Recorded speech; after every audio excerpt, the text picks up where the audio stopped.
This is you, you're an orange dot, of course, because you're a small group leader.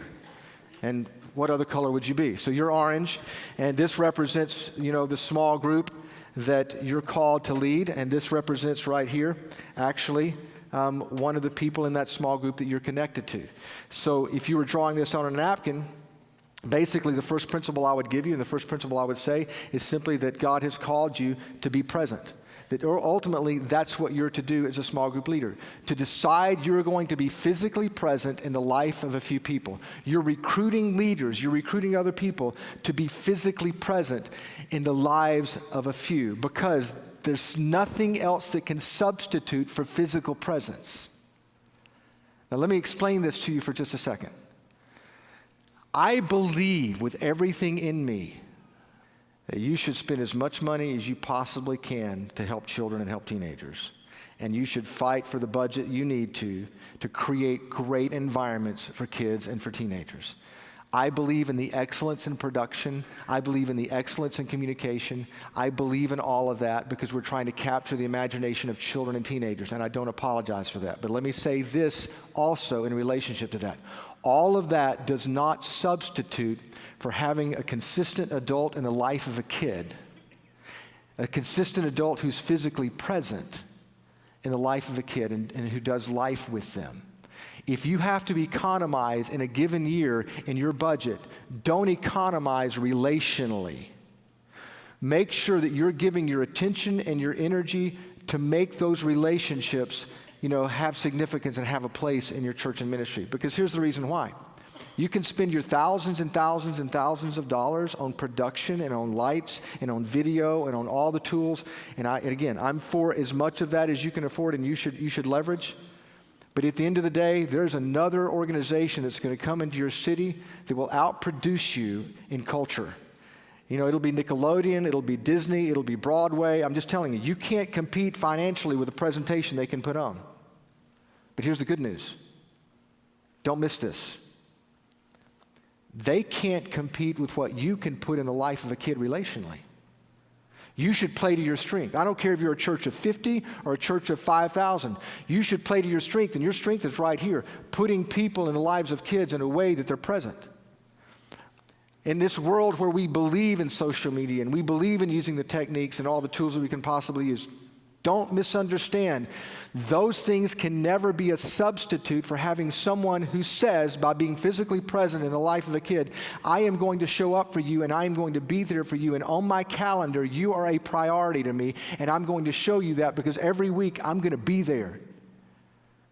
One of my heroes is a man named Geoffrey Canada. Geoffrey Canada was another education reformist, or is another education reformist. He's in New York City, and he created the Harlem Children's Zone. And Geoffrey Canada, there's a documentary that's out about him that came out a few years ago called Waiting for Superman. Maybe some of you have seen it.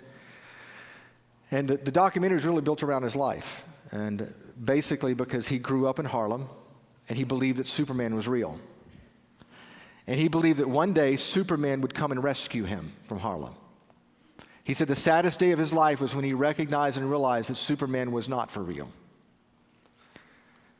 And somehow in his story, Geoffrey Canada ended up going off, graduating from Harvard, and coming back to Harlem. And I had the opportunity to kind of interview him and to talk about, his strategy and his philosophy of reaching the blocks and the neighborhoods there. And it is just really genius. I mean, he basically just started with one block, and he started, basically reaching in and rescuing kids there and giving them an education. His whole strategy is really simple. If he can get kids that are in those blocks and in those neighborhoods through college, their chances of going to prison drop 80%. So he's trying to get them from those neighborhoods through college. But in the interview, actually after the interview, after the video cameras were turned off and the lights were turned off, I'm sitting in the hallway with Geoffrey. And I said, if you could say anything at all to churches around the country and Christian leaders to engage them in the battle for public education, the battle for helping kids, what would you say? He said, there are a couple things that come to my mind.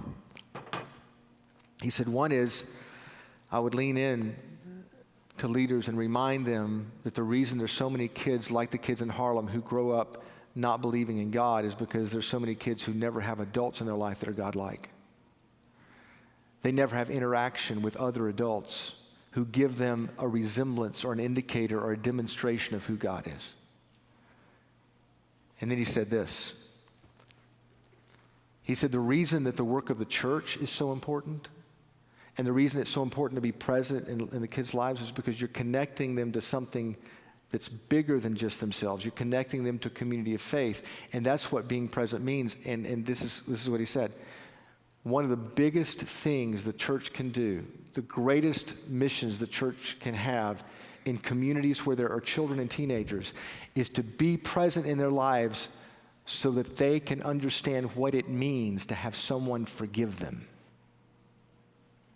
Because most kids grow up in so many of these environments and they've never had an adult, a caring person who gave them a sense of belonging and somebody who believes in them who would actually forgive them for something they did wrong. So they don't know the power of being forgiven and restarting their life. I just think we got to recruit a generation of leaders and just lean into them and say, listen, we just need you to be present. We need you to be present. We need you. What that means, and we've got some practical applications for each one of these that will help. What that means is we want you to show up predictably.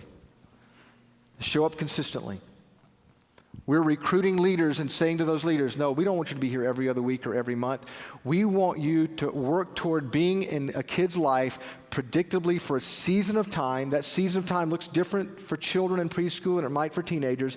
Actually, the older they get, the more we would like for you to consider, being connected to them for a period of years so you can earn relational change in your pocket. But what we're asking you to do is to show up predictably. We're also asking you to show up mentally. This is part of your job description. That we want you to tune in, and that means you want to turn some things off so that you are there in their life and you're prepared and you're ready for whatever the lesson is, whatever it is we're going to talk about, whatever the bottom line is that we want to connect them to, the piece of faith that we want them to understand and wrestle with.